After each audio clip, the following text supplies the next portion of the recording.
Good morning student, stay home, stay safe. Now this day time discuss the new topic mechanism of respiration. Student यहाँ simple सा आपको समझना है कि जो मैकेनिज्म ऑफ रिस्पिरेशन है इट मीन्स जो आपका यांत्रिक मीन्स बायोमैकेनिकल जो ऑर्गन्स हैं, जो इंटरनल ऑर्गन्स हैं, वो रिस्पिरेशन में कैसे वर्क करते हैं, कौन कौन से ऑर्गन क्या क्या वर्क करते हैं। जब मैकेनिज्म पूछ दे तो यहाँ आपको ऑर्गन्स को क्या करना है, अप्लाई करना है कि कौन ऑर्गन, डायफ्राम का क्या वर्क है, एयर कहाँ से जा रही है, कैसे जा रही है, नेक, थ्रोट, लंग्स, मीन्स ये जो पार्ट है इनका वर्क क्या है, मैकेनिज्म में इस आंसर को रिलेट कर देना है। सेम वही चीज़ें हैं जब रिस्पिरेशन और एक्सटर्नल और फंक्शन जो पढ़े हैं सेम वही चीज़ें हैं, बट यहाँ सबके साथ क्या जोड़ दिया गया है, नेम जोड़ दिया गया है। मैकेनिज्म का जब क्वेश्चन आए explain the mechanism of respiration तो आप उस ऑर्गन्स को स्पेशली कोड करेंगे। यहाँ बात आती है कि mechanism of respiration is a process by which the lungs expanded to take in air and after that contract to expel the air outside. The complete respiration process involves all the muscles of the head, neck, thorax and abdomen in addition to the involuntary muscles of larynx, trachea and bronchi.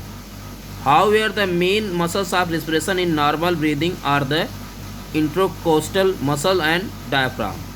Mechanism of respiration involve inspiration and expiration which are stated. It means कि जो श्वसन की प्रक्रिया है, mechanism जो है, ये श्वसन की प्रक्रिया एक ऐसी प्रक्रिया है जिसको द्वारा फेफड़े ऑक्सीजन लेने के लिए फैलते हैं और उसके बाद वायु को बाहर की ओर निकालने के लिए सिकुड़ते हैं।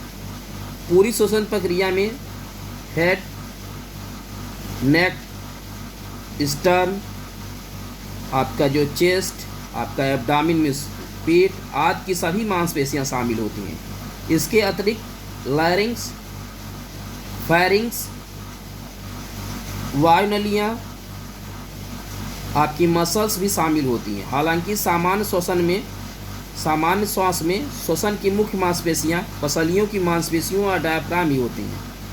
श्वसन की प्रक्रिया में श्वसन या श्वास लेना व श्वास छोड़ना या निश्वसन शामिल होते हैं, जिसको हम देख लेते हैं। Inspiration of inhalation. Inspiration of inhalation में होता क्या है कि जब हम श्वास लेते हैं, जब आप इनहेल करते हो तो पसलियों के बीच, पसलियों मीन्स रिब्स के बीच में मांसपेशीय छाती की गुहिका मीन्स मांसपेशियाँ जो कैविटी है, मांसपेशियाँ जो हमें आपकी छाती की गुहिका को फैलने के लिए सक्रिय रूप से संकुचन करती है।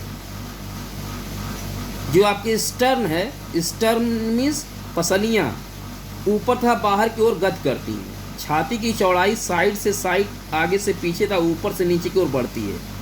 डायाफ्राम भी जो है आपका क्या करता है, संकुचित होता है, मीन्स एक्सटेंस करता है तथा नीचे की ओर गति करता है या नीचे की ओर आता है तथा छाती की गहराई बढ़ती है। और क्या होता है, आपकी चेस्ट में स्वच्छ की क्षमता भी बढ़ जाती है। फेफड़ों की झिल्ली को सतहों के बीच दबाव कम हो जाता है। फेफड़े छाती की गुहिका को भरने के लिए फैलते हैं। वायुमंडल के दबाव की अपेक्षा वायु कोशिकाओं में अब दबाव कम हो जाता है, अतः वायुमंडल से वायु कोशिकाओं में खींच ली जाती है। फिर बात आती है एक्सपिरेशन ऑफ इनहेलेशन। जब हम सांस छोड़ते हैं, एक्सेल करते हैं, उस टाइम ड्यूरेशन में श्वास छोड़ते हैं तो पसलियाँ की मांसपेशियाँ जो हमारे स्टर्न हैं जो है उसकी जो मसल्स हैं वो रिलैक्स हो जाती हैं।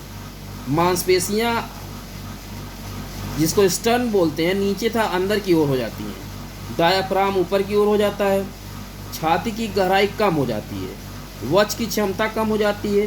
दबाव बढ़ता है जो फेफड़ों की वायु को बाहर निकालने के लिए जोर लगाता है।